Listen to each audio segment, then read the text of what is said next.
guys! Welcome back to our channel that we are going to have a collaboration with Succulents, Hobbies, and Mom JenMa Vlogs. So first, let's introduce them. So we have Mom Michelle of Succulent Hobbies. Hi guys, I'm Michelle of Succulent Hobbies and I'm collecting some succulents since 2017, maybe October guys, and thank you for having me, Prince. No problem. Okay, now we have Mom Jenna of JenMa Vlogs. Hello guys, how are you all? So I'm from Davao City. My name is Jana, and my channel is JenMa Vlogs or Jen7693. And I'm a seafarer before, sea woman, and then now I'm a gardener. I grew up with my mom gardening as her business, and since 1998. But since I was very young that time to absorb everything, so I just recently embraced this passion now. At the same time, this is our business also.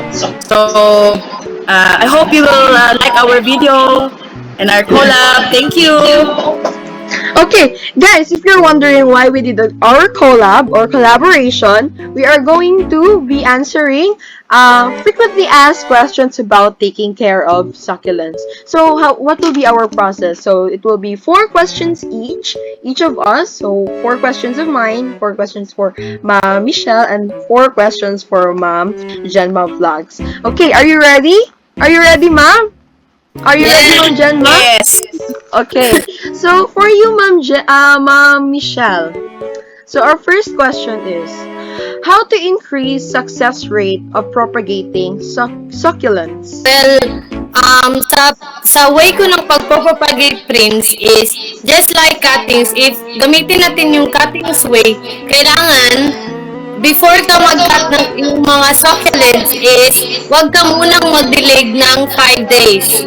Kasi mali yung mga iniisip ng iba nga dapat busugin natin sila para marami silang tubig na maiinom. Wrong yun kasi yun ang magiging dahilan kung bakit magkaka-stem rot yung succulents natin, and na-try ko na mag-cuttings ng ganun. And mostly sa mga naging cuttings ko is namamatay yung stem, yung original stem niya. So, dapat huwag kayong mag-delay ng 5 days before mag-cuttings, and after na mag-cut ka ng succulents mo is wag mo after 3 days ka nang mag-delay or 1 week. And sa leaf propagation naman guys, please choose those leaves na very healthy and old na. Yun yung mga succulents na mataas and success ng rate nila sa propagation. And dagdag lang pala pre-pre, hindi kayong mag-gang ng succulents if lagi uulan. Kasi, That's true. papasukan siya ng moisture, yung stem and magkabagsak yung stem rot. Yes. Thank you, Mom Michelle.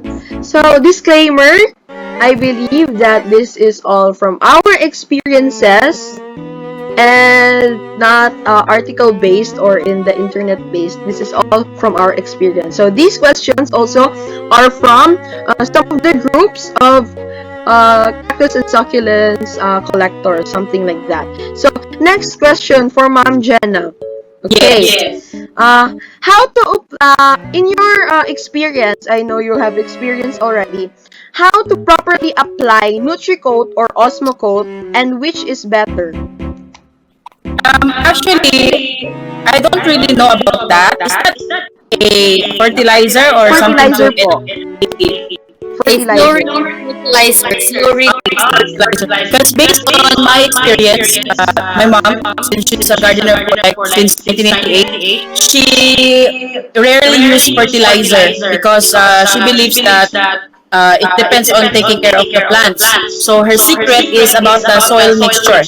So she soil mixture and then how she waters the plants. So whenever she sees that the soil is dry, she water it again. So and then I want to ask her about is there any cactus? Is there other specific cactus that wants to be watered always, or have to be avoided to be watered. So she told me that there's also cactus that are like that, but for her principle is whenever you see the cactus is soil or pot is very dry, then you're gonna water it. Because when you don't water it, then the water is not gonna grow. Like its size won't what you call this one, it won't get larger, you know. So we don't use much fertilizer. So I barely know about those stuff that you've asked me.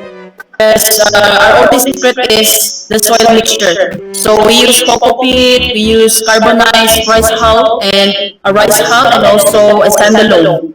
And we mix all those four, and then that's what we use for our soil.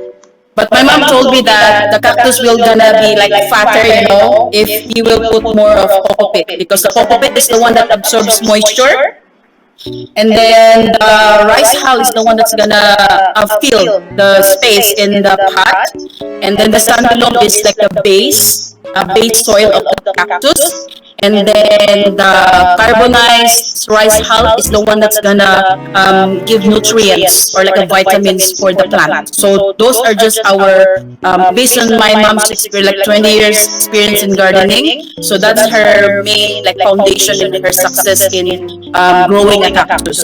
So she don't use much. She don't even put like pumice stones as much. So I don't like really discourage people who use pumice stones. But she told me that it's not really necessary to put pumice stones because it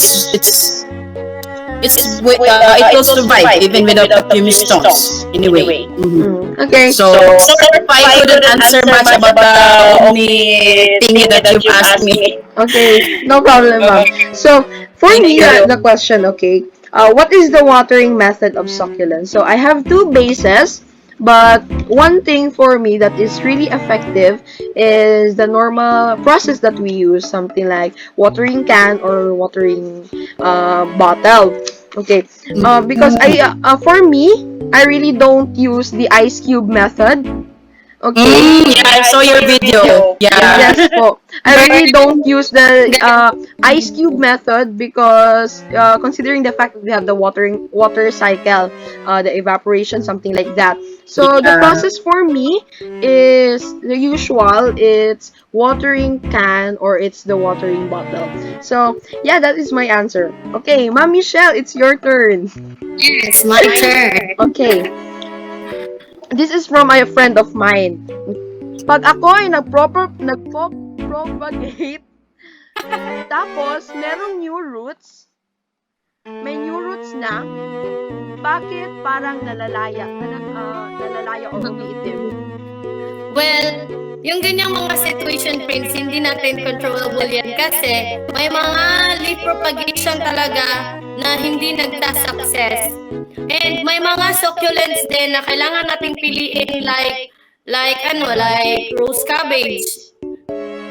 Since na nag-aalaga ako ng succulents, guys, hindi pa ako nakapag-propagate ng rose cabbage kasi ayaw niya talaga. Kaya hindi lahat ng leaf propagation nyo is expected nyo na success. May success. May hindi talaga magsa-success, guys. Yeah. Okay, Ma'am Jana, your question is, what are the signs of overwatering at paano maaagapan or how to prevent?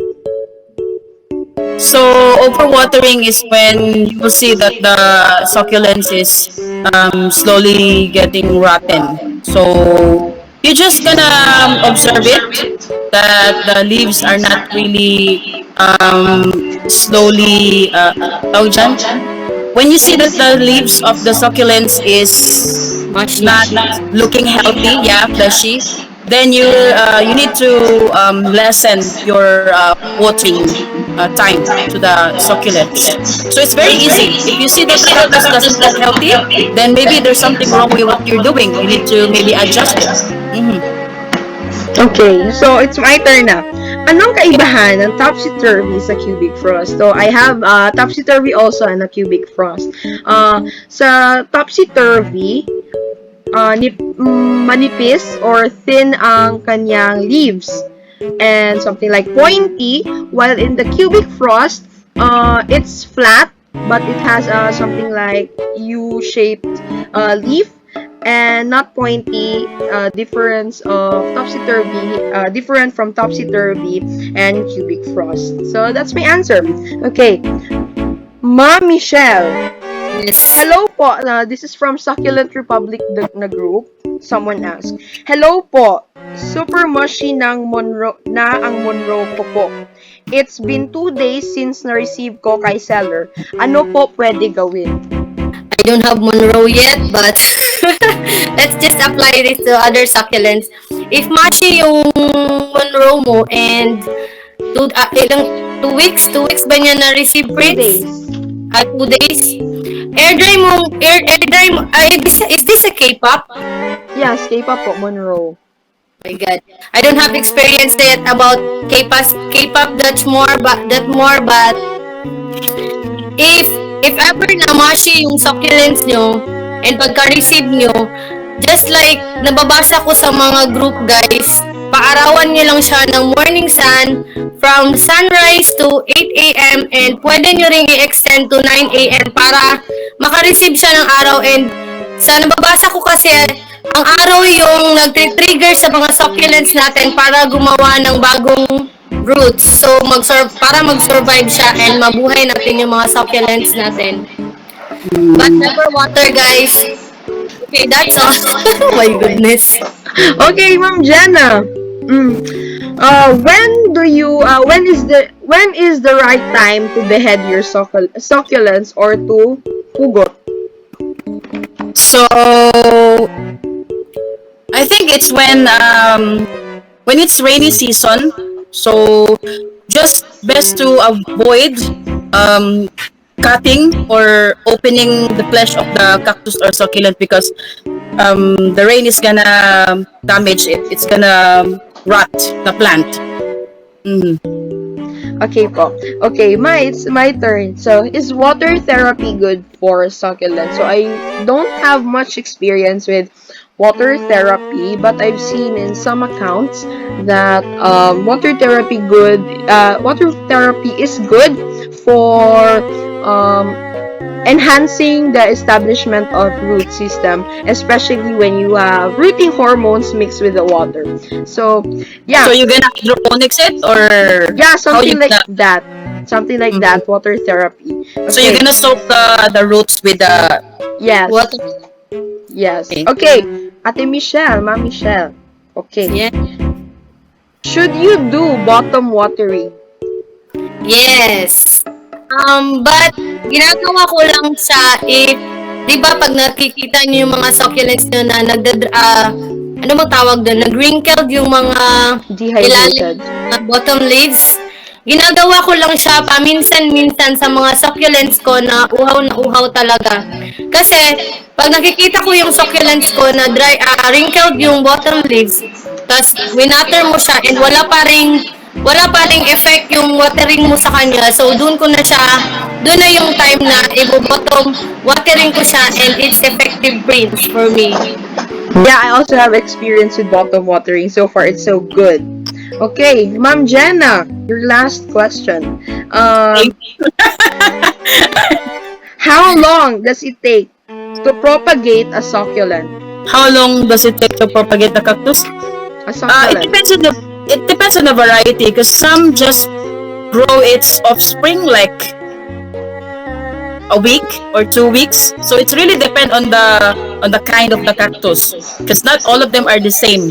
So they have different process or age of its offspring or pups.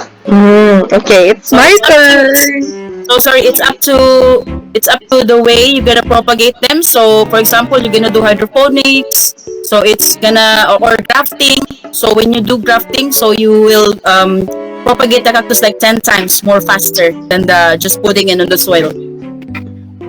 Okay, so it's my turn. My last question.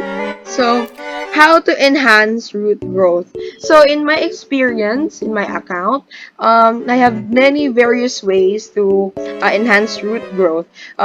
Number one is, maybe not number one, based on my experience, okay? Root hormones, the one you can buy, Mm-hmm. root hormones. You can mix it with the water, or when you do water therapy, and then you can do the powderized rooting powder, or rooting powder na lang para wala na yung powderized. You can put it on soil, or you can mix it on your soil mix. But for me, the most natural way without using chemicals is Mm-hmm. using vermicast. That is tested and proven, because in just 1 week and 3 days to be exact, my Fred Ives Oh. also already had roots. And I know that Fred Ives madali lang siya magka-roots, but maybe that um vermicast has a good effect on having root growth. So that is Is it tested and very good? proven. Sorry, is it very good in the succulents and cactus or only for succulents? Uh, for me, I'm not a fond of cactus, but I think it's still good for using vermicast for cactus, because I I'm see. not really sure with my answer, because I'm not really a fond of cactus. Like I see. I konti lang see. yung ano. But Yeah. you've seen the effect. You've seen the effect in the vermicast used in the succulents, right? Yes, very. With my lovely rose also. And while Nice. using vermicast on my propagation, it really expedites or enhances the root Mm, growth. So, yeah. So, any other questions, everyone? Sa atin isa't isa. so it's very effective to use the vermicast in the succulents. Okay. Yeah. Okay. Yeah. Ikaw, Ate Michelle, do you have questions? Hindi ko pa na-try gumamit ng vermicast. You should try, because it's very, very, very effective. Does it, Once does it have like a powder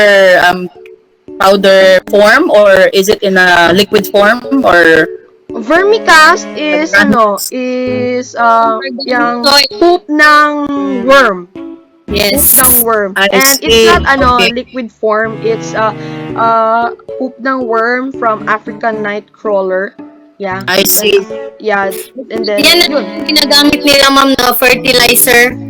Just I like yun ay gumagamit ng fertilizer na yun na yung ginagamit nila na fertilizer sa kanilang mga succulents. It's very tested and proven. Vermicast is very very good in with my Yes. experience. Okay. Nice, So nice. Because my in cactus, since you told us that you just you grow more of succulents, not much of the cactus. So my mom barely uses them, and I also have a customer. He's from Bukidnon, and he grows a lot of cactus as well. And he told me that he used vermicast before, and it made his cactus rotten. So probably the vermicast will be compatible with the succulents. Not much. For me, with talking about compatible, it's not like that. It's maybe she used moist vermicast, because that is I also had experience with moist vermicast in a store here in Tagum City. Yeah. Yeah, I bought vermicast, which I did on my video how to make DIY soil mix. The Mhm. vermicast is very moist, and when vermicast is moist, ano good siya, mag clumping, something like that, yung mag-form into something like a ball, a round shape. Yeah, Mm, that's why I can say that it's moist. So it's much preferred to use dried, and also make sure that your succulent is, or your cactus is properly air dried or properly cal used. I see. So it's Dapat din kasi, ma'am, yung paggamit ng vermicast is paunti-unti lang, hindi yung maramihan kasi nag-absorb, anong tawag doon, moist talaga yung vermicast. Kaya dapat konti lang yung gamitin. Yeah, I've seen a YouTuber also, since I'm still a newbie. I've seen a YouTuber also that when you have in your soil mix, especially when you have more, you have organic, when you have much organic composition on your soil mix, it will most likely to absorb much moisture in your soil mix, because the more inorganic your soil mix is, the more it is yeah. healthy. Yeah, that's why it's important Oh, in okay. my account to have pumice stones for Oh, fast I see. draining also. Okay. So It's alright. It's alright. We all have friends. principles Yeah, and what yeah. to. Yeah, you're correct, ma'am. Ikaw, Ate Michelle, do you have something like questions or something you'd like to share? Well, Prince, sa pag-aalaga ko ng succulents ko, hindi ko na ginagawang komplikado lahat kasi magugulo lang yung utak natin. Simple lang kasi nagso-survive naman sila in their natural habitat, di ba? So, Yeah, Yes. according to Sir Joshua Reyes, let plants be plants. yes. Yes. Kaibigan ni Sir Joshua. Yeah, yeah. My Okay. mom just use coco peat, so that's her main secret. And then rice house, carbonized rice house. So we're only secrets are the soil for like 20 years. Ano yung isang ingredients na sinabi mo kanina, ma'am? First time ko kasi So, marinig. Sandy loam? Sandilom is like a sand from the river. Sandilom. Ah, river sand. And then rice hull, and then carbonized rice, meaning sunog na pasik.